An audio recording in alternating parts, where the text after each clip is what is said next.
Support the part of Ryan's plan that cuts parts of Medicaid to deal with the deficit? Yes. You do? Okay. No, what was the question again? Part of Ryan's plan that cuts parts of Medicaid to deal with the deficit? I think it's an excellent start, and you have got to deal realistically with Medicare, Medicaid block granting out to the states. Any governor knows that it's increasing at a rate that's likely to blow a hole in any state budget. So I think he's off to a very excellent start. Now it'll be debated, it'll be synthesized into policy options along with input from others, and that's exactly where we should be in this discussion. Thank you. The thing that concerns me more than any of these plans is the escalation in federal debt, which I'm not sure people are focused on. If you don't like some of these recommendations, just take a look at the escalating debt. What do you think? Do you support the part of Ryan's plan that cuts Medicaid for dealing with the deficit? I support turning Medicaid over to the states, yes. Thank you.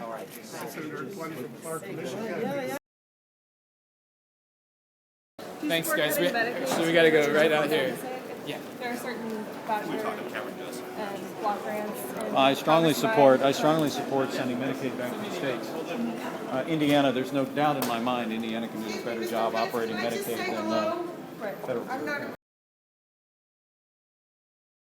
So do you support the part of Ryan's plan that cuts Medicaid to deal with the deficit? It doesn't cut Medicaid. Here's what it does. It does exactly what we did with welfare.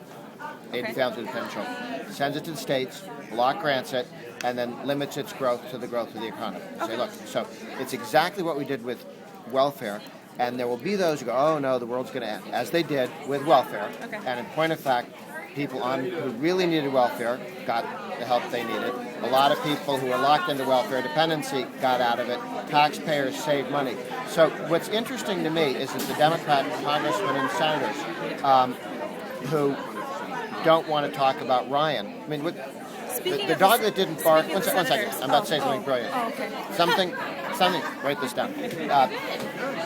The most radical reform in taxes, dropping the top rate to 25 for individuals, and the Democrats are silent, no opposition. Why? Because they realize it's where we have to go to be competitive worldwide. Reforming Medicaid and food stamps and everything else the way we did Medicare is a big, radical, new, different approach that 10 years ago, 20 years ago, 4 years ago, Democrats would have had a hissy fit. They're silent because actually they can't come up with a criticism. So they're focused on Medicare, and as soon as we have that conversation, they'll be in difficulty too. But when you look at the size and scope of the Ryan plan and the incompetence and the limited nature of the criticism of it, I'm, as an advocate of moving in that general direction, I'm very surprised the Democrats have been so tongue-tied and realize they're incapable of criticizing. The train's running, right? You mean like the half of I didn't realize. Well, Medicaid, we need to let the block grants. We need to let the states handle the Medicaid. Right now, we're paying about, I think as federal government pays 60, states pay about 40.